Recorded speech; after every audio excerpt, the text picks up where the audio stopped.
Hello friends, कैसे हो सब लोग। आई होप सब लोग अच्छे होंगे, बेहतर होंगे और स्वस्थ होंगे। मैं हूं आपका दोस्त आशु और आज हम डिस्कस करेंगे बहुत ही इंपॉर्टेंट करंट अफेयर 14 मई 2021 के, जिसमें से आप दो बेस्ट इमेजेस देख रहे हो। लेकिन आज हम बहुत ही इंपॉर्टेंट करंट अफेयर्स को डिस्कस करने वाले हैं, जिसके लिए आपने वीडियो को लाइक करना है, शेयर करना है मैक्सिमम टू मैक्सिमम, और साथ ही साथ चैनल को सब्सक्राइब कर देना है अगर आप इस चैनल पर पहली बार हैं।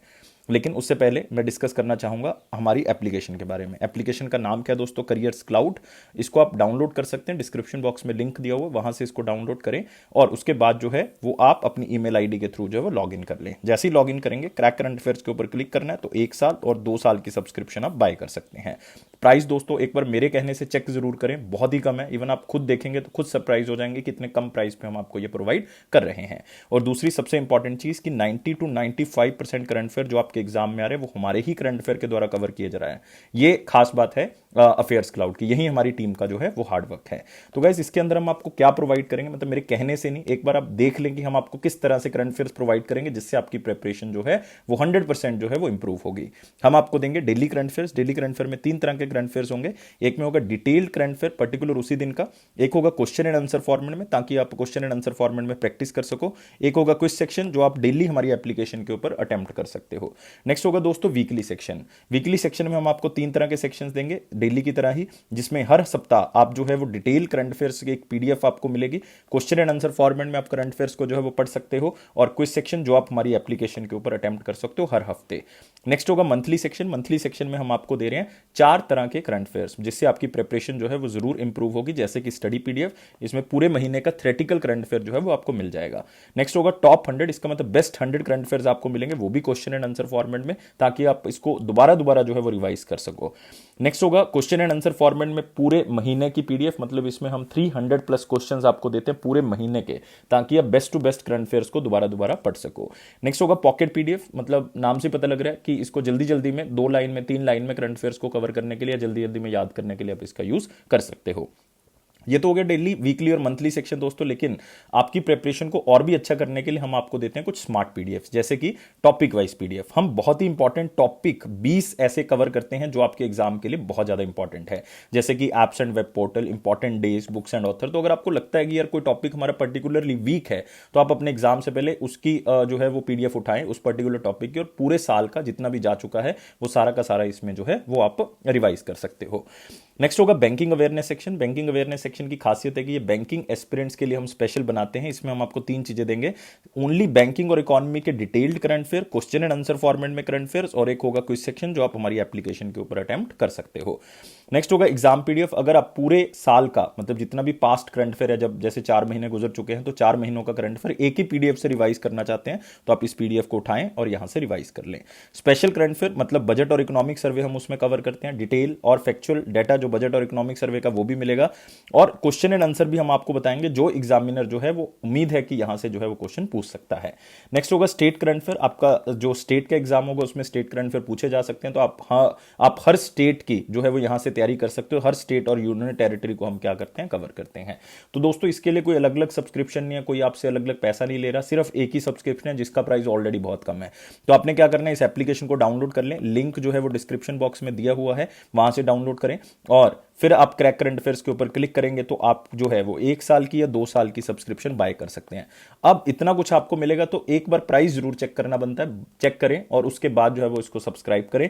और यार उसके ऊपर भी आपको 10% एक्स्ट्रा डिस्काउंट मिल रहा है मेरी तरफ से, अगर आप इस कोड का यूज करेंगे H10 का, तो आपको एक्स्ट्रा 10% डिस्काउंट मिल जाएगा। तो गाइस स्टार्ट करते हैं फिर आज का करंट अफेयर। और लेकिन अगर आपकी कोई क्वेरी है तो आप हमें इस ईमेल आईडी पे जो है वो संपर्क कर सकते हैं, मतलब इस ईमेल पे आप अपनी क्वेरी भेज दें। आप इस नंबर पे कांटेक्ट कर सकते हैं या फिर किसी भी वीडियो में कमेंट बॉक्स में छोड़ दें। 1-2 दिन से मैं रिप्लाई नहीं कर पा रहा, क्योंकि शायद आपको मेरी आवाज से भी लग रहा होगा कि मेरी तबीयत जो है वो ठीक नहीं है, लेकिन मैं कोई भी करंट अफेयर आपका स्किप नहीं करूंगा। हर दिन जो है वो आपके पास करंट अफेयर पहुंचेगा।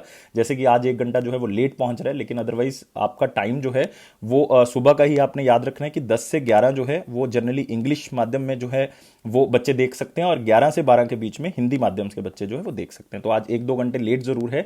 पिछले 2-3 दिनों से आपको ये प्रॉब्लम आ रही है, अदरवाइज ये नॉर्मल हो जाएगा जैसे ही थोड़ी सी तबीयत जो है वो ठीक हो जाती है। तो दोस्तों स्टार्ट करते हैं आज का करंट अफेयर 14 मई 2021 का। लेकिन मैं फिर से सारे बच्चों से कहना चाहूंगा कि यार 700 प्लस लाइक्स का टारगेट अचीव करना है, सब्सक्राइब करना है चैनल को और शेयर करना है मैक्सिमम टू मैक्सिमम। तो स्टार्ट करते हैं मोस्ट इंपॉर्टेंट करंट अफेयर्स के साथ, और उसमें पहला हमारे पास क्वेश्चन है, who is appointed as United Nation humanitarian chief तो यूनाइटेड नेशन का एक ह्यूमैनिटेरियन अफेयर्स बॉडी है जिसका चीफ जो है वो किसको लगाया गया है, ये याद रखना है दोस्तों, आपके लिए इंपॉर्टेंट है। और इसमें क्वेश्चन ये भी इंपॉर्टेंट है कि इससे पहले जो है वो कौन थे, तो दोनों चीजें थोड़ी सी आपने याद रखनी है। और यहां पे आंसर क्या होगा, मार्टिन ग्रिफिथ, जो ब्रिटेन के बहुत ही फेमस जो आप कह सकते हो डिप्लोमेट हैं, एक आप कह सकते हो कि एक बहुत ही फेमस जो है वो वहां पे प्रख्यात सिविल सर्वेंट है, मार्टिन ग्रिफिथ। इनको लगाया गया है United Nation humanitarian under secretary general लगाया गया है फॉर ह्यूमैनिटेरियन अफेयर्स और इमरजेंसी रिलीफ कोऑर्डिनेटर। तो नाम जरूर याद रखना है, कौन सी कंट्री से बिलोंग करते हैं, ब्रिटिशर्स हैं, ब्रिटेन से बिलोंग करते हैं, ये दो चीजें याद रखनी है। इससे पहले कौन था दोस्तों, फॉर्मर हमारे पास कौन थे, फॉर्मर थे हमारे पास मार्क लॉकॉक, तो याद रखेंगे नाम। और ये जो है वो 4 साल का टाइम पीरियड इनका पूरा हो चुका है, तो ये जा चुके हैं। तो एक बार आप फोटो भी जो है वो जरूर देख लें, United nation diplomat Martin Griffin, जो उनका जो है वो आप कह सकते हो कि उनको जो है वो अब इस पोजीशन पे जो है वो लगा दिया गया है। लेकिन आप एक बात और याद कर सकते हो कि इन्होंने पहले भी यूनाइटेड नेशन में सर्व किया है, ये पहले भी अलग अलग कंट्रीज में यूनाइटेड नेशन के टॉप एनवाई मतलब टॉप पर्सन जो है वो बन के अलग अलग कंट्री में सर्व कर चुके हैं, जैसे यमन में, जिनेवा में, इवन ह्यूमैनिटेरियन अफेयर्स के लिए भी जो है अलग अलग कंट्री में सर्व जो है वो कर चुके हैं, इवन यूनिसेफ के साथ भी काम कर चुके हैं। तो मतलब काफी इनको एक्सपीरियंस है, तो इसलिए जो है वो इनको लगा दिया गया है। लेकिन बाकी जो दोस्तों आप यहां पे पोजीशंस या ऑप्शंस देख रहे हो, जैसे कि आप देख रहे हो एडवर्ड हेगर, तो मतलब ये नाम बहुत इंपॉर्टेंट है और आपने याद भी रखना है दोस्तों। क्यों याद रखना है, क्योंकि यार ये एक कंट्री के हमारे पास क्या है, प्राइम मिनिस्टर हैं। और हैगर भी कह सकते हो, हैजर भी कह सकते हो, कौन सी कंट्री के प्राइम मिनिस्टर हैं, ये स्लोवाकिया के अभी चुना गया दोस्तों, रिसेंटली, याद रखेंगे। इवन मतलब अप्रैल की ही न्यूज़ है, हमने कवर भी किया था, एडवर्ड हैगर, इनको बनाया गया स्लोवाकिया का प्राइम मिनिस्टर। दूसरा जो देख रहे हो दोस्तों, सिद्धार्थ लोकजेम, ये बहुत ही इंपॉर्टेंट अपॉइंटमेंट है क्योंकि रिसेंटली इनको डायरेक्टर जनरल अपॉइंट किया गया किस बॉडी का, नाडा का, किस बॉडी का, नाडा का डायरेक्टर जनरल अपॉइंट किया गया। और नाडा का मतलब है नेशनल एंटी डोपिंग एजेंसी, तो इनको बनाया गया है, तो बिल्कुल याद रखेंगे इसको। तो अगले क्वेश्चन के ऊपर बढ़ सकते हैं, ऑप्शंस भी हम कंप्लीट कर चुके हैं। अगला क्वेश्चन है sovereign gold bond scheme financial year 21-22 के लिए जो है वो इशू सरकार ने कह दिया कि हम आरबीआई के थ्रू जो है वो इसको इशू करेंगे, लेकिन कितनी किश्तों में, कितने ट्रेंचेस में जो है वो इसको इशू किया जाएगा, बॉन्ड को कितनी बार में जो है वो लोगों के पास पहुंचाया जाएगा। तो इसमें सबसे इंपॉर्टेंट क्या है, sovereign gold scheme financial year 22 के लिए जो है वो स्टार्ट की जा रही है। क्या क्या इसकी कंडीशंस है, मैं सारी चीजें आपको बताऊंगा, लेकिन कितनी किश्तों में इसको स्टार्ट किया जाएगा दोस्तों, 6 किश्तों में इसको स्टार्ट किया जाएगा, मतलब 6 ट्रेंचेस में इसको स्टार्ट किया जाएगा। और सेंट्रल गवर्नमेंट ने आरबीआई की कंसल्टेशन के साथ ये फैसला ले लिया है कि 21-22 में हम सॉवरेन गोल्ड बॉन्ड स्कीम जो है वो लेके आएंगे।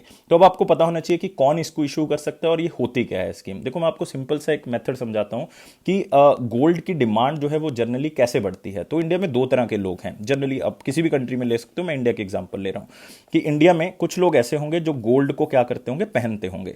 कुछ लोग ऐसे होंगे जो गोल्ड में सिर्फ क्या करते होंगे, इन्वेस्ट करते होंगे। अब इन्वेस्ट करने का माध्यम जो है वो कुछ और है नहीं, आप कह सकते हो मल्टी कमोडिटी एक्सचेंज के थ्रू कर सकते हैं, लेकिन ज्यादातर लोगों को उसके बारे में नॉलेज नहीं है। तो लोग क्या करते हैं, गोल्ड को परचेज कर लेते हैं।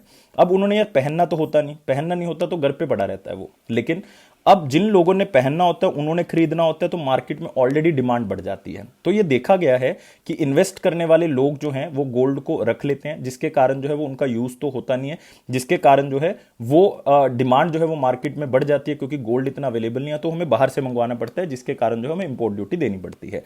तो अब एक प्रॉब्लम होगी कि गोल्ड का प्राइस जो है वो बढ़ता रहता है। तो सरकार ने सोचा 2015 में ही, वैसे तो ये सरकार ने सोच लिया था कि हमने जो है वो क्या करना है, गोल्ड बॉन्ड्स निकालो, मतलब जिसकी वैल्यू जो है वो गोल्ड जितनी होगी, मतलब चाहे आप 1 ग्राम का बॉन्ड खरीद लो, आप 2 ग्राम का बॉन्ड खरीद लो, तो डिपेंड्स ऑन योर कैपेबिलिटी कि आप 1 ग्राम का खरीद सकते हो, 2 ग्राम का खरीद सकते हो। तो क्या होगा, अब जिन लोगों ने ये गोल्ड खरीद के घर पे ही रखना था, तो रेदर देन कि आप गोल्ड खरीदो, हम आपको गोल्ड की वैल्यू का क्या देंगे, बॉन्ड देंगे।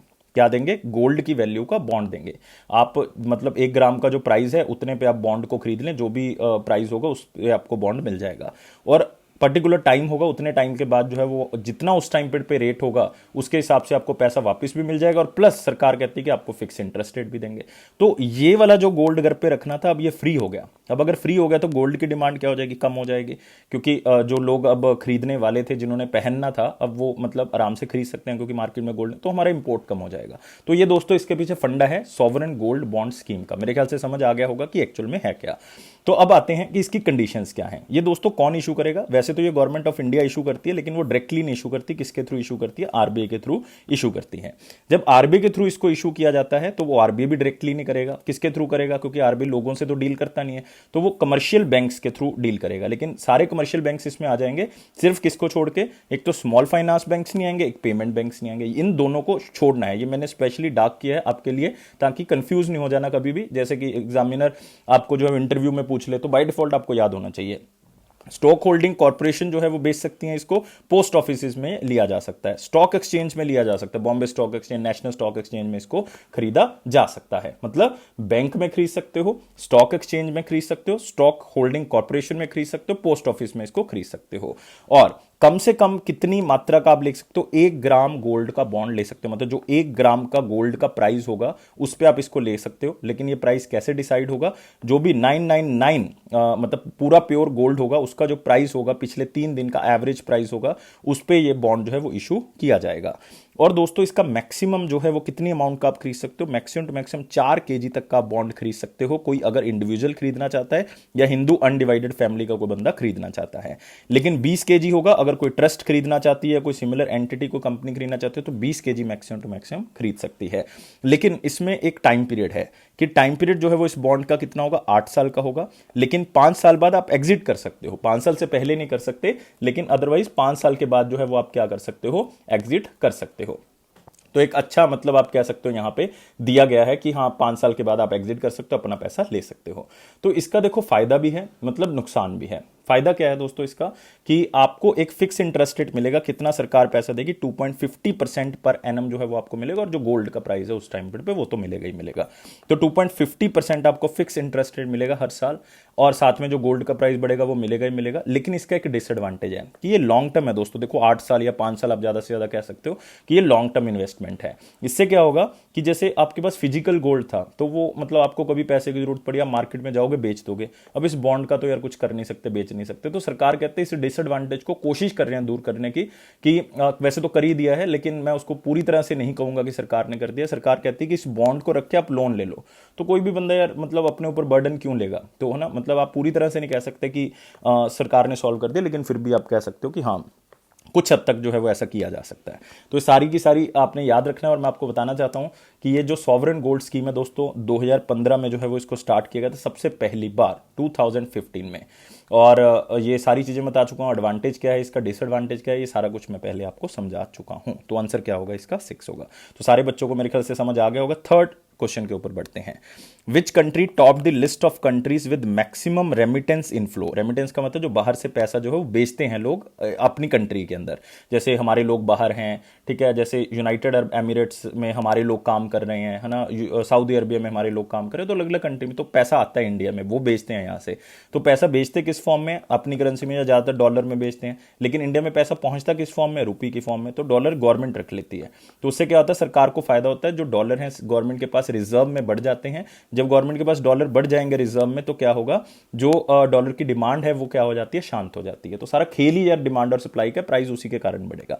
तो रेमिटेंस इनफ्लो जितना ज्यादा होगा उतना ही जो है वो सरकार को क्या हो सकता है? फायदा हो सकता है, क्योंकि डॉलर जो है वो सरकार के, वो फॉरेन करेंसी जो है वो क्या हो सकती है? इंक्रीज हो सकती है। तो वर्ल्ड बैंक ने रिसेंटली एक रिपोर्ट जो है वो रिलीज की गई है, उसके तहत आपने बताना है कि रेमिटेंस इनफ्लो जो है वो कौन सी कंट्री का ज्यादा है। तो फटाफट बताएंगे, और मैं आपको 1-2 सेकंड का टाइम दे रहा हूं। यस, आंसर जो है वो काफी बच्चों ने दे दिया है। आंसर क्या होगा इसका? इंडिया होगा दोस्तों। सबसे ज्यादा रेमिटेंस इनफ्लो जो है, मतलब कंट्री में पैसा आया है, वो इंडिया ने जो है वो उसके अंदर क्या किया है? टॉप किया है। मैक्सिमम रेमिटेंस इनफ्लो जो है वो इंडिया के अंदर हुआ है। मतलब अगर आप ऑलमोस्ट देखोगे इंडिया के अंदर जो है वो $83 बिलियन जो है वो आए हैं बाहर से।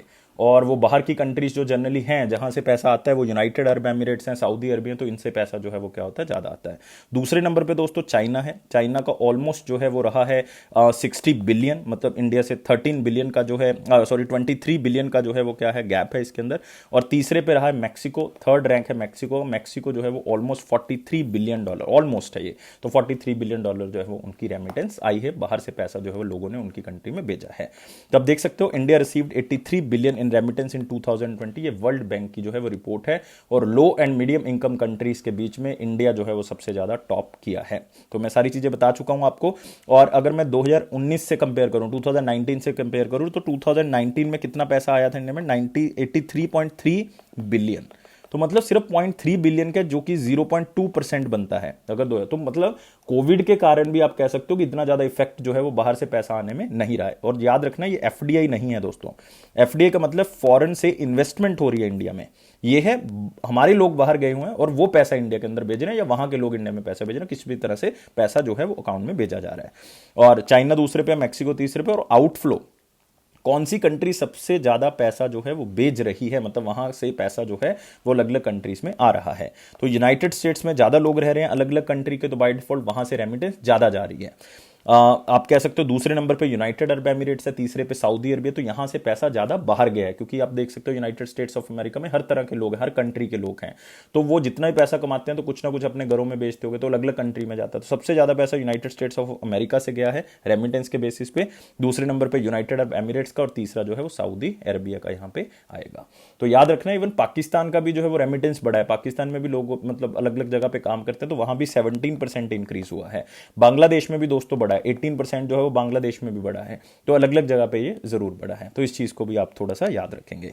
और रिसेंटली हमने एफडीआई का किया था, इसलिए मैंने पहले बता दिया कि एफडीआई और रेमिटेंस दोनों अलग अलग हैं। एफडीआई ग्लोबल लेवल पे, मतलब फॉरेन डायरेक्ट इन्वेस्टमेंट किसी कंट्री में, जब बाहर से कोई कंपनी जो है वो इंडिया के अंदर इन्वेस्ट करेगी या किसी और कंट्री के अंदर इन्वेस्ट, तो उसको एफडीआई कहेंगे। तो 38% जो है वो कम हुआ है 2020 के मुकाबले, मतलब 2020 में 2019 के मुकाबले। तो इंडिया थर्ड लार्जेस्ट रेसिपिएंट था दोस्तों। ये कौन सी ऑर्गेनाइजेशन का डाटा है हमारे पास? ये है ओईसीडी का। तो याद रखना है कौन सी ऑर्गेनाइजेशन का डाटा है हमारे पास? ओईसीडी का। इसका मतलब organisation for economic corporation and development, जिसका हेडक्वार्टर आपको कहां पे मिलेगा? फ्रांस, पेरिस के अंदर मिल जाएगा।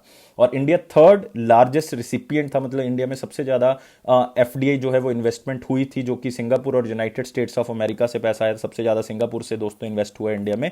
और इंडिया तीसरे नंबर पे आता है ओवरऑल। सबसे ज्यादा जो है वो पैसा कहां पे इन्वेस्ट हुआ है 2020 में? चाइना के अंदर। कोविड 19 के का आप कह सकते हो कि बाद भी जो है वो चाइना में इतना पैसा इन्वेस्ट हुआ है। मतलब अगर आप शायद डाटा सुनो तो शायद हैरान हो जाओ, 212 बिलियन डॉलर जो है वो चाइना के अंदर इन्वेस्ट हुए हैं as a foreign direct investment. और इंडिया के अंदर मात्र कितने हुए? 64 बिलियन, जो कि आप कह सकते हो ऑलमोस्ट 3 गुना से ज्यादा है चाइना के अंदर। तो मतलब आप क्या देख सकते हो कि चाइना किस तरह से ग्रो कर रहा है। चलो आगे चलते हैं दोस्तों अगले क्वेश्चन के ऊपर। Very important question section, most important में 3 ही क्वेश्चन थे, लेकिन हमने बहुत डिटेल में डिस्कस कर लिया उसको। लेकिन यार 700 प्लस लाइक्स तो यार बनते हैं, 700 प्लस लाइक्स बनते हैं। सब्सक्राइब कर दें चैनल को, शेयर कर दें मैक्सिमम टू मैक्सिमम। तो उसमें पहला क्वेश्चन आपके पास, which company introduced an automated process to receive monthly foreign inward remittance advice? दोबारा से दोस्तों किसकी बात हो रही है? रेमिटेंस की बात हो रही है। और यहां पे बात हो रही है जो कंपनीज एक्सपोर्ट करती हैं, एमएसएमईज। अब क्या होता है दोस्तों, अगर आप एक्सपोर्ट करोगे तो क्या होगा? आपको पैसा आएगा बाहर से। अगर बाहर से पैसा आता है तो इसका मतलब क्या हुआ? आपको उसकी रिसीट चाहिए होगी। मतलब जो आप एक्सपोर्ट करते हो उसकी रिसीट, जो पैसा आया उसकी रिसीट। पहले आपको मैन्युअली जो है वो क्या करना पड़ता था? इसके अंदर डालना पड़ता था, मैन्युअली जो है वो आपको लेके आना पड़ता था।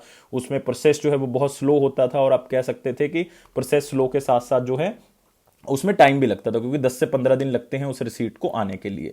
तो अब जो है वो दोस्तों मतलब बहुत ही आसान कर दिए, कंपनी के द्वारा कह दिया गया कि आप उस कंपनी की वेबसाइट पे जाके, मोबाइल एप्लीकेशन पे ऊपर जाके आप जो है ये डाउनलोड कर सकते हो, जिसको नाम दिया गया फॉरेन इनवर्ड रेमिटेंस एडवाइस। तो ये डाउनलोड करें, उसमें सारा आपका एक्सपोर्ट का डाटा होगा कि कितना आपने एक्सपोर्ट किया है, क्या आपके पास पैसा आया है। तो एक तरह का प्रूफ होगा कि जो भी पेमेंट्स आपने बाहर से रिसीव की हैं। तो ये दोस्तों कौन सी कंपनी है? पेपैल है। तो याद रखने, यूनाइटेड स्टेट्स ऑफ अमेरिका की कंपनी है पेपैल, और ये 1998 में जो है वो बनाई गई थी। और इसके जो हेड हैं वो मतलब प्रेसिडेंट और सीईओ कौन है? डैन शूलमैन। मतलब शायद मेरी प्रोनाउंसिएशन गलत भी हो सकती है, लेकिन एक बार आप इसको जरूर देख लें, शूलमैन। तो इसे याद रहेगा, एमएन से भी याद रहेगा, है ना। तो मतलब पेपैल के जो है ये प्रेसिडेंट और सीईओ हैं। और इससे क्या होगा कि अब मतलब पहले आपको कुछ ना कुछ फीस भी देनी पड़ती थी, क्योंकि पहले क्या होता था कि ये फॉरेन इनवर्ड रेमिटेंस एडवाइस ना बैंक से मिलती थी आपको, तो बैंक से लेनी पड़ती थी। तो क्या होता था कि आप जो है वो पहले मैन्युअली जाते थे, है ना। फिर इस रिसीट को जो है वो आप बैंक को रिक्वेस्ट करोगे देने के लिए। फिर मतलब इसको जो है वो बैंक भी जो है वो कोई ना कोई फीस लेता था, जो भी पेपैल का जो है वो बैंक होगा जिसके साथ वो जुड़े हुए थे। क्योंकि पहले भी ये पेपैल ही जो है प्रोवाइड करता था, लेकिन पेपैल का कोई ना कोई पार्टनर बैंक होता था। तो फिर वो फिजिकल स्टेटमेंट आने में 10 से 15 दिन लगते थे, तो फिर वो आपको मिलती थी। अब जो है वो आसान हो गया, पेपल की साइट पे जाएं और वहां से आप इसको डाउनलोड करें। तो digital foreign inward remittance advice, जो आप कह सकते हो, ये स्टेटमेंट आपको मिल जाएगी।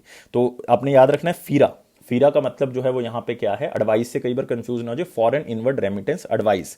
तो इसका मतलब ये नहीं है कि ये कोई आपको एडवाइस देता है, इसका मतलब है कि आप अपने एक्सपोर्ट का जो है वो क्या कर सकते हो, जो भी उसकी रिसीट है वो ले सकते हो, जो भी आप बाहर बेच रहे हो। तो इट इज ए की डॉक्यूमेंट फॉर इंडियन एमएसएमईज, जो छोटी इंडस्ट्रीज हैं या माइक्रो स्मॉल मीडियम एंटरप्राइजेज हैं, एक्सपोर्टर्स के लिए, फ्रीलांसर जो काम कर रहे हैं, तो वो प्रूफ और सीट रख सकते हैं कि कितना एक्सपोर्ट जो है वो उन्होंने किया है, चाहे वो गुड्स हैं चाहे सर्विसेज हैं, फॉरेन करेंसी में आउटसाइड द कंट्री। तो वो एक आपके पास स्टेटमेंट मिल जाएगी और इसकी कोई कॉस्ट भी नहीं है, पहले फीस होती थी, अब इसको फ्री कर दिया गया है। And it reduces time, saves money, remove friction and eliminate the need to visit branches, specially कोविड-19 में तो यार ब्रांच में विजिट भी नहीं कर सकते, है ना, तो बाय डिफॉल्ट उसके लिए बहुत ज्यादा जरूरी है। तो मेरे ख्याल से समझ आ गया होगा कि क्या चीज के बारे में यहाँ पे बात हो रही है और आप इसको डाउनलोड कर सकते हो। और रिसेंट रिलेटेड न्यूज में याद रखना है, cash free, Bengaluru based payment and banking technology company ने पेपल के साथ पार्टनर किया था international payments for its merchants. मतलब कह सकते हो कि जो बिजनेसेस होंगे जो कैश फ्री पेमेंट गेटवे को यूज करेंगे, वो 28 प्लस कंट्रीज में पेपैल के अब इसको यूज कर सकते हैं मेथड को। मतलब पेपैल और कैश फ्री का जो है वो टाई अप हो चुका है, अब पेमेंट करनी जो है वो और भी आसान हो जाएगी। तो सिंपल वर्ड्स में ये है कि जो कैश फ्री के कस्टमर है अब वो इंटरनेशनल पेमेंट कर सकते हैं, किसके थ्रू, पेपैल के थ्रू। तो मेरे ख्याल से कुछ भी अब इसमें रह नहीं गया, सारी चीजें हम डिस्कस कर चुके हैं। हाँ, इसमें आप एक ऑप्शन से न्यूज को कवर कर सकते हो, कल जो हमने की थी कि गूगल पे ने कहा है कि जो यूनाइटेड स्टेट्स ऑफ अमेरिका के गूगल पे के यूजर्स हैं वो किसी और कंट्री में जो गूगल पे के यूजर हैं उसमें पैसा भेज सकते हैं। पहले तो क्या होता था, विद इन कंट्री आप पैसे को भेज सकते हैं। जैसे मैंने इंडिया में, लाइक कोई बेंगलुरु में मेरा दोस्त है, तो मैं मान लो किसी और स्टेट में हूं, तो वहां से पैसा जो है वो भेजना चाहता हूं तो आप भेज सकते हो। लेकिन अब जो है वो इन्होंने कह दिया गूगल पे ने कि जो हमारे users United states of America में हैं, वो अपने किसी दोस्त या किसी को भी पैसा भेजना चाहते हैं पूरे वर्ल्ड में, तो आप भेज सकते हो। लेकिन अभी फिलहाल उन्होंने 2 ही कंट्रीज के लिए किया है, इंडिया और सिंगापुर के लिए। धीरे धीरे करके उनका टारगेट है कि हम 40 कंट्रीज से भी ज्यादा कंट्रीज में पहुंच जाएंगे। और इन्होंने पार्टनर किसके साथ किया है, फॉरेन एक्सचेंज, जो जिसको हम कहते हैं वाइज और वेस्टर्न यूनियन। वाइज जो है वो आपको पता है यूनाइटेड किंगडम की है, western union United states of America की है। तो ये कल ही हमने न्यूज को कवर किया है।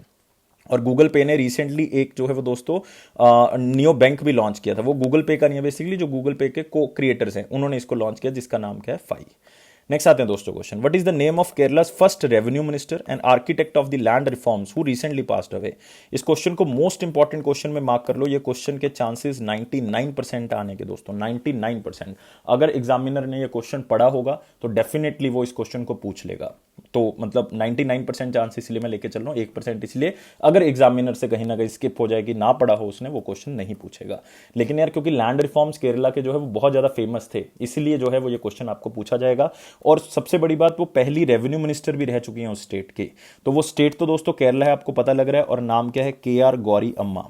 के.आर. गौरी अम्मा, और इनकी आयु 101 साल की थी दोस्तों। मतलब बहुत आप कह सकते हो सेंचुरी जो है वो हो चुकी थी, 101 साल की थी। और इनका नाम था के.आर. गौरी अम्मा या के रामन गौरी अम्मा, पूरा नाम है इनका। और इनका जन्म जो है वो 1919 में हुआ था। वर्ल्ड वॉर 1 जो है वो उस टाइम पे खत्म हुई थी, 1918 में खत्म हुई, और इनका जन्म 1919 में हुआ। तो आप देख सकते हो कि इन्होंने पूरा इंडिपेंडेंस स्ट्रगल देखा होगा, आज हम सोच सकते हैं इन्होंने देखा होगा। और अब देखो, इनको आयरन लेडी के नाम से जाना जाता है। क्या जाना जाता है, आयरन लेडी के नाम से जाना जाता है। तो अब यहाँ पे उनका फोटो देख सकते हो, के.आर. गौरी अम्मा, आप देख सकते हो काफी बुजुर्ग हो चुकी हैं, केरला फर्स्ट रेवेन्यू मिनिस्टर और लैंड रिफॉर्म्स के आर्किटेक्ट रह चुके हैं। और लैंड रिफॉर्म्स केरला के बहुत फेमस है, 1957 में हुए थे, जिसके जो आर्किटेक्ट है वो इनको माना जाता है। आयरन लेडी कहा जाता है या स्टॉर्मी पेट्रल कहा जाता है। पेट्रल जो दोस्तों एक समुद्री पक्षी होता है, तो मतलब स्टॉर्मी मतलब आप कह सकते हो तूफानी पक्षी, मतलब इस तरह से जो है वो काम करती थी वो। तो केरला पॉलिटिक्स में बहुत बड़ा नाम है, आप सोच सकते हो 6 बार मिनिस्टर रह चुकी है, मतलब एक बहुत बड़ा नाम हो गया। और 12 बार यार एमएलए रह चुके, मतलब इतनी ज्यादा पॉलिटिक्स के अंदर इनकी देन, 12 बार एमएलए रहना बहुत बड़ी बात है। और वो फाउंडिंग मेंबर है दोस्तों communist party of India Marxist, जो कि 1964 में बनाई गई थी, क्योंकि कम्युनिस्ट पार्टी ऑफ इंडिया थी दोस्तों, वो बनाई गई थी 1925 में। एम एन रॉय का अहम रोल रहा है। तो एक है सीपीएम, एक होती है सीपीआई, जो है वो एम की जगह पे जो क्या लिखा होगा, एल का मतलब व्लादिमीर लेनिन की सोच से जो है संपर्क रखते हैं, तो उनको कहा जाता है मार्क्सिस्ट, एक को कहा जाता है लेनिनिस्ट, व्लादिमीर लेनिन। तो नाम याद रखना आपने। तो काफी चीजें जो है वो आप सीख जाओगे धीरे धीरे करके। एल लिखा होगा, एल का मतलब व्लादिमीर लेनिन की हम बात कर रहे हैं। और मैं एक बात और आपको बताना चाहूंगा कि जो फर्स्ट इंडिया का पहला इंफॉर्मेशन टेक्नोलॉजी पार्क है उसमें भी इन्होंने जो है वो अपना रोल जो है वो पूरा निभाया था। और एक बात और बताना चाहूंगा कि केरला की जो पहली लेजिस्लेटिव असेंबली थी, केरला की जो पहली लेजिस्लेटिव असेंबली थी 1957 में जो है वो बनी थी, उसमें जो है वो आप कह सकते हो कि ये ओनली एक लेडी थी पूरे मतलब असेंबली के अंदर। और इन्होंने बहुत बड़ा रोल जो है वो प्ले किया है। एक बहुत ही फेमस कम्युनिस्ट लीडर हैं ईएमएस नंबूद्रीपद जी, 1957 में वो भी जो है वो लीड कर रहे थे वहां पे उस टाइम पे। तो only women in the first state cabinet Kerala में, उनका नाम भी जो है वो सेम ही रहेगा, वो क्या रहेगा, KR गौरी अम्मा जी। नेक्स्ट क्वेश्चन के ऊपर दोस्तों बढ़ सकते हैं। और केरला के बारे में मेरे ख्याल से बताना बहुत जरूरी है, केरला के बारे में याद रखेंगे। केरला के जो चीफ मिनिस्टर हैं दोस्तों वो अभी दोबारा से री इलेक्ट हो गए, सेम है communist party of India Marxist से ही बिलोंग करते हैं, पिनराई विजयन जी। तो याद रखना है पिनराई विजयन जी जो है वो यहाँ से जीत गए हैं। Communist party of India Marxist से ही जो है वो बिलोंग करते हैं, अभी हम मार्क्सिस्ट की ही बात कर रहे थे। और दोस्तों दूसरी बात आपने याद रखनी है, केरला के गवर्नर आरिफ मोहम्मद खान हैं, याद रखेंगे आरिफ मोहम्मद खान। और सबसे इंपॉर्टेंट चीज क्या है दोस्तों, केरला के नेशनल पार्क्स, मैं एक यहाँ पे यहाँ पे इसको रब कर देते हैं, यहाँ पे इसको लिखेंगे। केरला के नेशनल पार्क्स बहुत इंपॉर्टेंट है, जैसे कि आप देखोगे इराविकुलम नेशनल पार्क आपको यहाँ पे दिख जाएगा, इराविकुलम नेशनल पार्क। एक आपको यहाँ पे दिखेगा बहुत ही famous Periyar national park, Periyar national park. Most famous silent valley national park, silent valley, जिसके लिए बहुत बड़ा प्रोटेस्ट हुआ था क्योंकि यहाँ पे बहुत से प्रोजेक्ट्स लगाने थे, लेकिन इंदिरा गांधी जी की आप कह सकते हो कि सहयोग से इसको रोक दिया गया था। तो Periyar national park, silent valley national park, Eravikulam, Anamudi Shola national park, ये भी आप याद रख सकते हो, Anamudi Shola national park again very important. So ये सारे के सारे बहुत ही फेमस हैं, तो इसको याद रखेंगे। तो अगले क्वेश्चन के ऊपर बढ़ेंगे दोस्तों। Who authored A debut book titled elephant in the womb. तो एलिफेंट इन द वॉर्म उनकी पहली नॉवल है, एक तो ये याद रखना है, किसने लिखी है वो आप याद रखेंगे। और वो मतलब एक प्रख्यात एक्ट्रेस कह सकते हो, थिएटर में भी उन्होंने काम किया है, एक तरह से आप कह सकते हो फ्रेंच सिटीजन है, लेकिन उनका जन्म जो है वो कहाँ पे हुआ है, उनका जन्म हुआ है पुडुचेरी के अंदर। और नाम है उनका कल्की कोचलिन, शायद आपने देखा होगा काफी मूवीज में जो है इनका अहम रोल रहा है कल्की कोचलिन। तो इन्होंने इस बुक को लिखा है एलिफेंट इन द वॉम्ब। इसने मदरहुड का एक्सपीरियंस जो है उसके बारे में लिखा है। तो मदरहुड का एक्सपीरियंस उसमें बताया है इन्होंने कि यार किस तरह से साइकोलॉजिकली जो है डिस्कम्फर्ट हो जाता है, साइकोलॉजिकल लेवल पे बहुत ज़्यादा डाउन हो जाते हो, लेकिन आपकी कुछ एक्सपेक्टेशन होती है मदरहुड से, तो वो सारी चीज़ें जो है यहाँ पे उन्होंने एक्सप्लेन जो है वो की हैं। और इन्होंने कुछ पर्सनल अपने एक्सपीरियंस से भी जो है वो इनको लिखा है। तो याद रखना है कल्की कोचलिन जी। लेकिन बाकी यार मतलब वो भी इंपॉर्टेंट है, इन्होंने भी रिसेंटली जो है वो कुछ बुक्स लिखी हैं जिनके नाम जो है वो यहाँ पे देख रहे हो, और ये भी जो है वो फिल्मी इंडस्ट्री से भी बिलोंग करते हैं, जिसमें से आप एक नाम यहाँ पे देख रहे हो कबीर बेदी जी का, बहुत फेमस एक्टर हैं। और इन्होंने एक बुक लिखी थी stories I must tell, stories I must tell, और ये बुक जो है वो इनकी जर्नी के बारे में बताती है। नेक्स्ट है दलाई लामा। दलाई लामा मतलब आपको पता है यार फेमस स्पिरिचुअल लीडर हैं, और दलाई लामा ने एक बुक लिखी थी दोस्तों जिसका नाम क्या है, इन्होंने लिखा था the little book of encouragement, the little book of encouragement. एक है दोस्तों समीर सोनी, और मैंने इसको याद करने का एक स्पेशल तरीका बताया था समीर सोनी जी की बुक का, ये गांधी जी की बुक से मिलती है जो उनकी ऑटोबायोग्राफी थी। गांधी जी की क्या थी, माई एक्सपेरिमेंट्स विद ट्रूथ, लेकिन इनकी है माई एक्सपेरिमेंट्स विद साइलेंस, तो इन्होंने उससे लिखी है, तो मतलब याद रहेगा आपको, तो भूलोगे नहीं। तो यहाँ पे देख सकते हो कल्की कोचलिन जी, और एलिफेंट इन द वॉर्म जो है वो बुक लिखी हुई है। तो एलिफेंट मतलब बच्चे की बात हो रही है, वॉर्म मतलब प्रेग्नेंट लेडी की बात हो रही है, ऑथर्ड बाय कल्की कोचलिन। नेक्स्ट आते हैं दोस्तों अगला क्वेश्चन, एक फिर से नॉवल के बारे में बात हो रही है, बुक के बारे में बात हो रही है। बुक का नाम है क्लारा एंड सन नॉवल। और मैं आपको बताना चाहूंगा ये क्वेश्चन हम क्यों कवर कर रहे हैं। मतलब बुक जो है वो इतना ज़्यादा एग्जामिनर पॉइंट ऑफ व्यू से मैं नहीं कहूँगा कि बुक का बहुत बड़ा रोल है, इसमें सबसे बड़ा रोल है कि ये किसने लिखी है, ये सबसे बड़ा है। बुक जो है वो इतनी इंपॉर्टेंट नहीं है, लेकिन ये बुक जो है वो लिखी है 2017 के नोबेल प्राइज जिनको लिटरेचर में मिल चुका है, नोबेल प्राइज जिनको लिटरेचर में मिल चुका है 2017 में उनको, जो कि जिनका जन्म जापान में हुआ था, लेकिन हैं वो ब्रिटिश नॉवलिस्ट, क्योंकि नाम से पता लग रहा है इनका जन्म जो जापान, ताइवान या चाइना में हुआ होगा, तो जापान में इनका जन्म हुआ है, लेकिन ब्रिटेन से मतलब ये बाद में ब्रिटेन में शिफ्ट हो गए थे। इनका नाम है काजुओ इशिगुरो। तो आंसर क्या होगा, डी होगा दोस्तों। 2017 में इनको नोबेल प्राइज लिटरेचर में मिला था, इवन मैन बुकर प्राइज भी मिला था इनको 1989 में, मैन बुकर प्राइज। नॉवल थी the remains of the day, तो उनके लिए इनको मिला था। और अब इन्होंने जो है वो बुक लिखी है basically Clara and the sun novel. तो इसमें बताया गया है कि किस तरह से जो है वो वर्ल्ड जो है वो चेंज हो रहा है, और प्यार का मतलब जो बेसिकली क्या हो चुका है, मतलब इसमें क्वेश्चन बार बार रेस किया गया what is the meaning of the love. तो मतलब ये जो है वो उन्होंने बताया है। तो जस्ट सिंपली नाम याद रखना है और एक आप ऑथर का नाम जो है वो खास तौर से याद रखेंगे। बाकी सारी चीजें मैं बता चुका हूं। अगले क्वेश्चन के ऊपर आएंगे।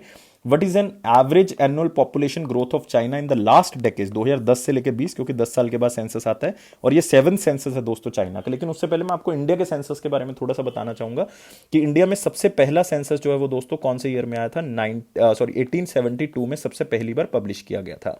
लेकिन उसमें डाटा जो है वो सिंक्रोनाइज नहीं था, मतलब सारी चीजें एक जगह पे नहीं थी। तो फर्स्ट सिंक्रोनाइज सेंसस अगर आपको पूछ लें कि पूरी तरह से तैयार सेंसस, वो 1881 में था, जिसमें सब तरह का डाटा जो है वो मौजूद था। लेकिन अदरवाइज फर्स्ट सेंसस 1872 में पब्लिश किया गया था। फिर इसके बाद हर 10 साल के बाद पब्लिश किया जाता है। अभी हमारे पास लेटेस्ट 2011 का है, 2021 का आना है। अगर कोविड 19 की वेव को हम जल्दी संभाल लेते हैं तो शायद 2021 का डाटा हमारे पास आ भी जाए, और 2021 का आना भी चाहिए। और ये याद रखेंगे कि 2011 का जो हमारे पास डाटा है वो बेसिकली हमारे पास 15th सेंसस है। अगर आप स्टार्टिंग से देखोगे 1872 से, तो ये 15th सेंसस बनता है, मतलब 15वीं बार जो है वो सेंसस बनाया गया। लेकिन आपको एग्जामिनर पूछ सकते हैं कि आफ्टर इंडिपेंडेंस कौन सा, आप उस टाइम पीरियड पे काउंट भी कर सकते हो कि 1951 में पहला आया था आफ्टर इंडिपेंडेंस, तो 2011 में जो 7th सेंसस हमारे पास होगा अगर 2011 की आप बात करोगे। तो अभी 8th सेंसस आएगा, या आप लिख सकते हो 16th सेंसस आएगा ओवरऑल। तो ये चीजें आपने इंडिया के सेंसस के बारे में याद रखनी है। और आपको पता होना चाहिए कि सेंसस का सबसे बड़ा जो हमारी जनगणना है उसमें सबसे बड़ा रोल जो है वो किसका जाता है, दादा भाई नारोजी का जाता है, क्योंकि उन्होंने बहुत जोर दिया था सेंसस के ऊपर। और Dadabhai Naoroji grand old man of India के नाम से जाने जाते हैं। और मैं आपको बताना चाहूंगा अब सेंसस 7 सेंसस जो चाइना का क्या कहता है कि यार चाइना की जो ऑन एन एवरेज ग्रोथ है हर साल जो हुई है इस पिछले 10 सालों के अंदर, वो बहुत ही कम हुई है, 0.53% पॉपुलेशन ग्रोथ हुई है। इसका मतलब है कि अगर बहुत कम ग्रोथ हुई है दोस्तों, तो इंडिया जो है वो कभी ना कभी बहुत ही जल्दी जो है वो चाइना को क्या कर लेगा, पॉपुलेशन में ओवरटेक कर लेगा। तो 0.53% जो है वो ग्रोथ हुई है चाइना की पिछले 10 सालों के अंदर ऑन एन एवरेज हर साल। अदरवाइज अगर आप 10 सालों का कंपेयर करोगे तो मतलब चाइना की total population according to 2020 data 141 crore थी, है ना। तो इंडिया की आपको पता ही है, इंडिया की जो है वो 137 करोड़ है अकॉर्डिंग टू 2019 डाटा, क्योंकि 20 में हमारे पास कोई डाटा है नहीं अभी। तो 2019 के डाटा के अकॉर्डिंग 137 करोड़ है। तो सिर्फ 4 करोड़ का डिफरेंस है।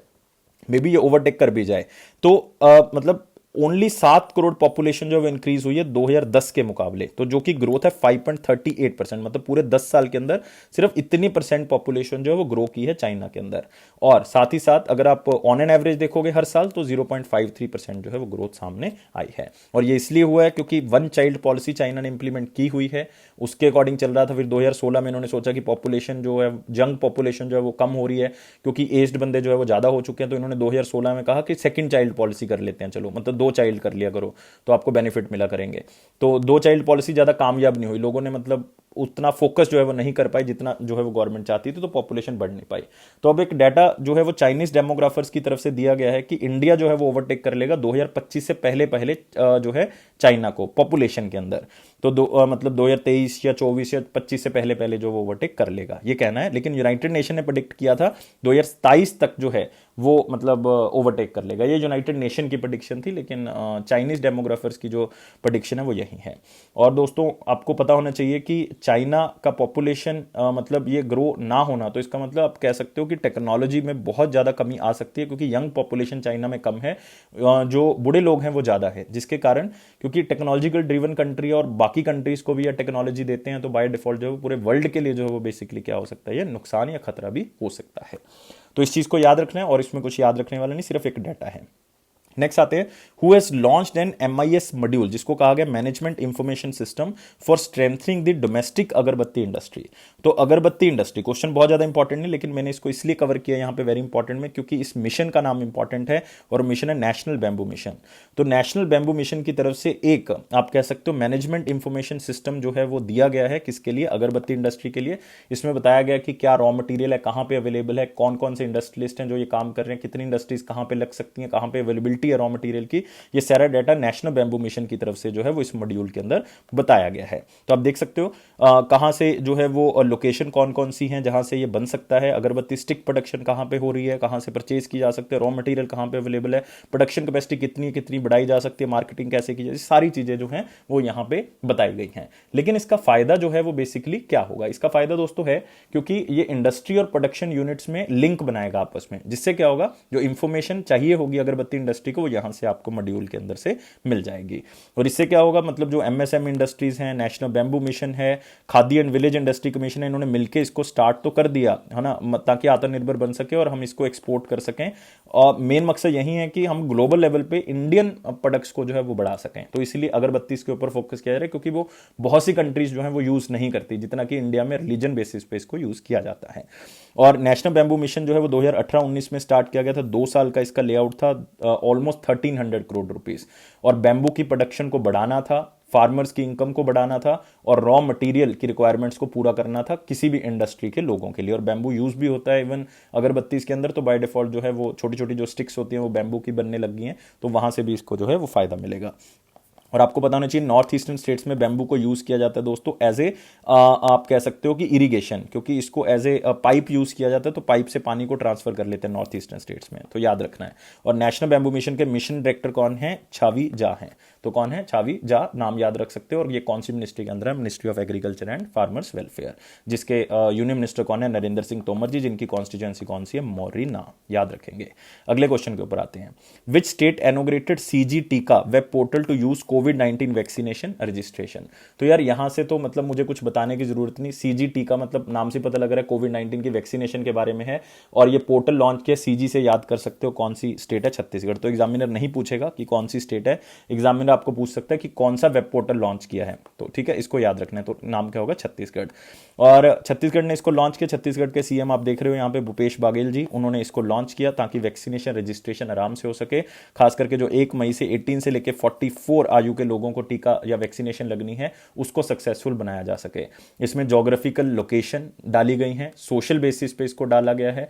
आपके नजदीकी सेंटर में जो है वो आपको वैक्सीनेशन का टाइम और प्लेस जो है वो आपको मिल जाएगा। खास करके इसमें बीपीएल फैमिलीज को मिल सके, या जो आप कह सकते हो कि कोविड-19 वैक्सीनेशन को नहीं लगवा सकते या उनको प्रॉब्लम है, तो वहां पे जो है वो हेल्प डेस्क भी बनाए गए हैं, जहां पे अवेलेबिलिटी नहीं है नेट की, या आप वहां पे ब्रॉडबैंड या नहीं यूज कर सकते, वहां पे रेंज नहीं है, तो वहां पे हेल्प डेस्क भी बनाए गए हैं। तो उससे क्या होगा, जो अर्बन बॉडीज है, म्युनिसिपल कॉर्पोरेशन, उनको वहां पे बिठाया गया है, तो वहां पे जाके भी जो है वो आप रजिस्ट्रेशन जो है वो करवा सकते हो। तो ये छत्तीसगढ़ गवर्नमेंट है दोस्तों, जिसके चीफ मिनिस्टर कौन है? भूपेश बघेल जी।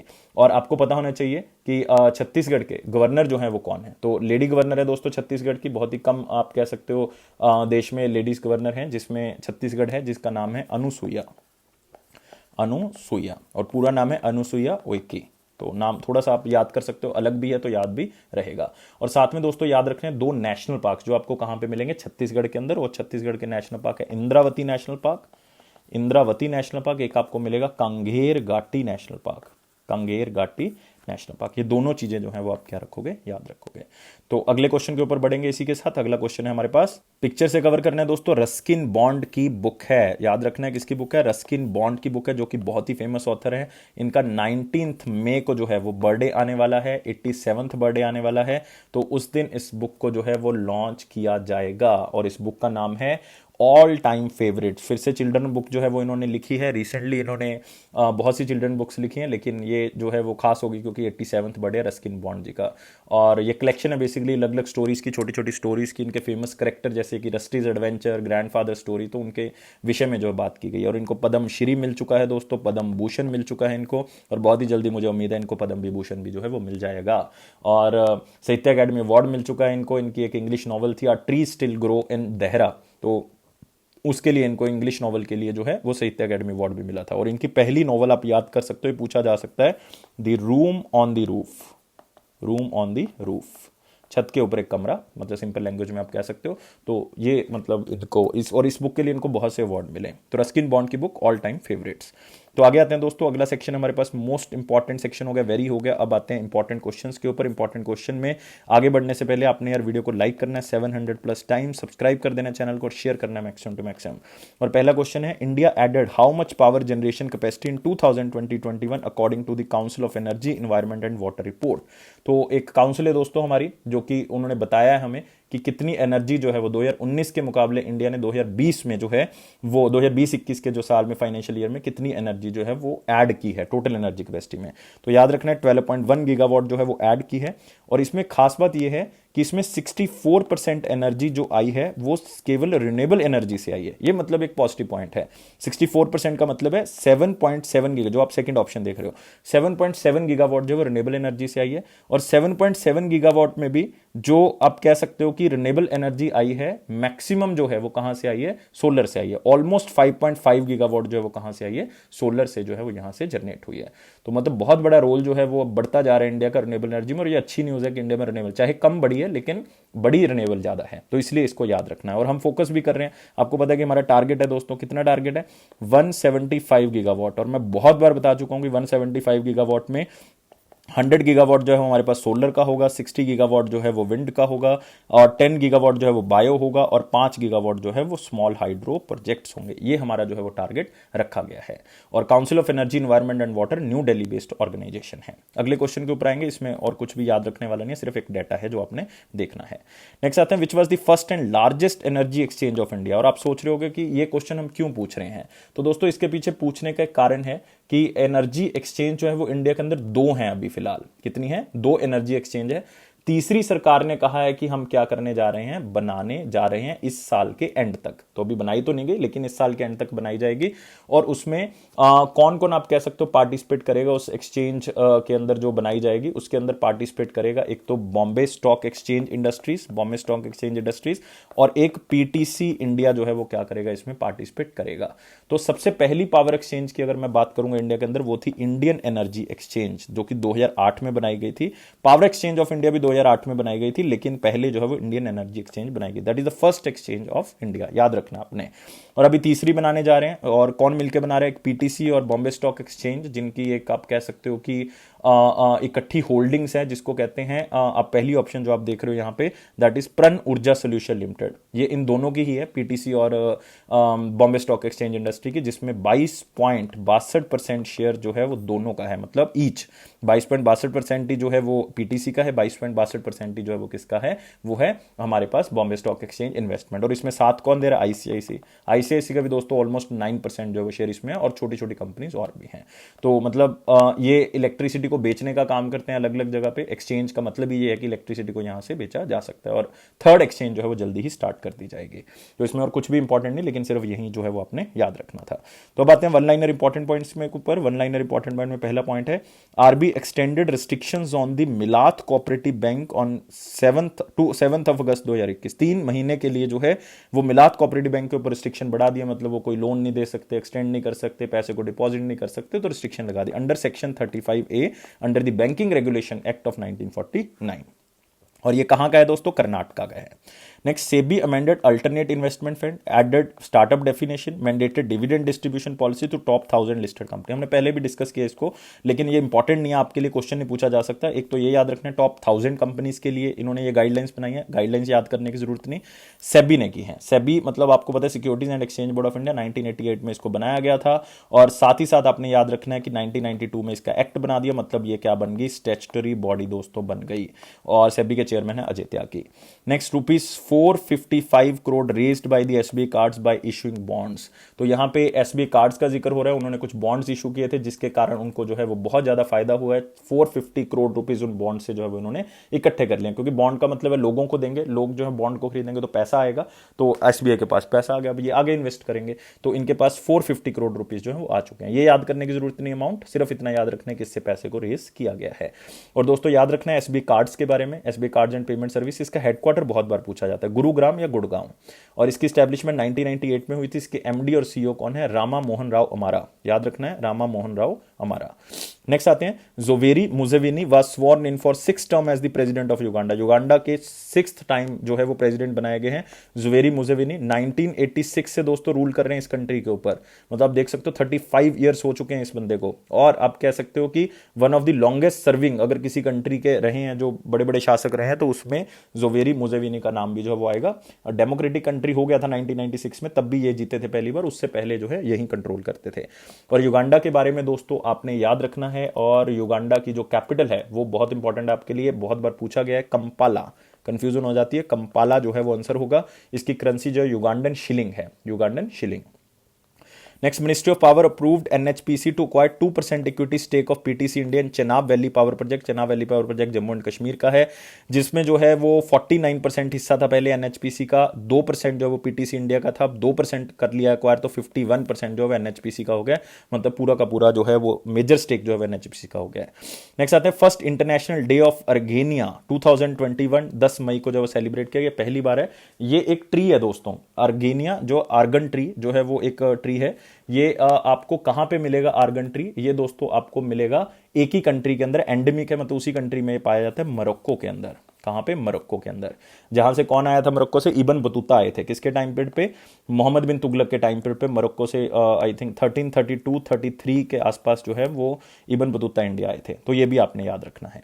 तो दोस्तों अब आते हैं क्वेश्चन ऑफ द डे। 13 मई 2021 का क्वेश्चन क्या था? In which year the banking regulation act 1949 was amended to make it applicable to the cooperative banks. Cooperative banks के लिए बैंकिंग रेगुलेशन एक्ट को कब इंप्लीमेंट किया गया था? और मैंने कहा था 2-3 दिन पुराना वीडियो देखें जिसमें मैंने पूछा है कि बैंकिंग रेगुलेशन एक्ट 16 मार्च को पास किया गया था। अब इसमें पूछ लिया आपको कि कोऑपरेटिव बैंक्स का, और मैंने उस वीडियो में बताया हुआ कि कोऑपरेटिव बैंक्स के ऊपर कब इंप्लीमेंट हुआ, क्योंकि जब इसको पास किया गया तो ये बैंकिंग कंपनीज एक्ट करके पास किया गया था 1949 का, जो कि 16 मार्च को फिर जो है वो इसको इंप्लीमेंट किया गया। लेकिन 1966 में 1 मार्च 1966 को इसको बैंकिंग रेगुलेशन एक्ट कर दिया गया 1949 में। जम्मू कश्मीर में अप्लाई हुआ 1956 में, फिर इसको क्या किया गया 1965 में अमेंड किया गया और इसको कोऑपरेटिव बैंक्स के लिए भी क्या कर दिया गया? एप्लीकेबल कर दिया गया। तो आंसर क्या होगा इसका? सी होगा। फिर 2020 में फिर अमेंड किया गया इस बैंकिंग रेगुलेशन एक्ट को, और कह दिया गया कि कोऑपरेटिव बैंक्स को कंट्रोल भी अब आरबीआई ही करेगा। तो ये याद रखना है।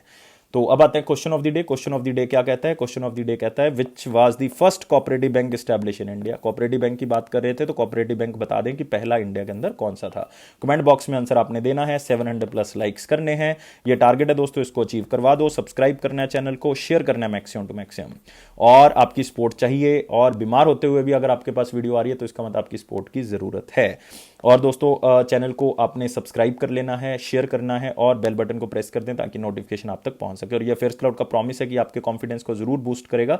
बस आपने पीडीएफ्स को यार सब्सक्राइब करना है। लिंक डाउनलोड करने का एप्लीकेशन का वो डिस्क्रिप्शन बॉक्स में दिया हुआ है, वहां से डाउनलोड करें और 1 साल और 2 साल की सब्सक्रिप्शन बाय करें। उसके ऊपर आपको 10% एक्स्ट्रा डिस्काउंट मिलेगा अगर आप #10 कोड का यूज करते हो। वीडियो देखने के लिए बहुत बहुत शुक्रिया। इसी तरह से सपोर्ट करते रहे, देखते रहें, और लाइफ को बहुत ज्यादा सीरियस नहीं लेना। घर पे बैठे आराम से पढ़ें, कोई भी प्रॉब्लम आती है कमेंट बॉक्स में पूछें, नंबर डायल करें, लेकिन घर पे बैठ के ही पूछनी है आपने जो भी चीज पूछनी है। Thank you guys, take care and bye bye.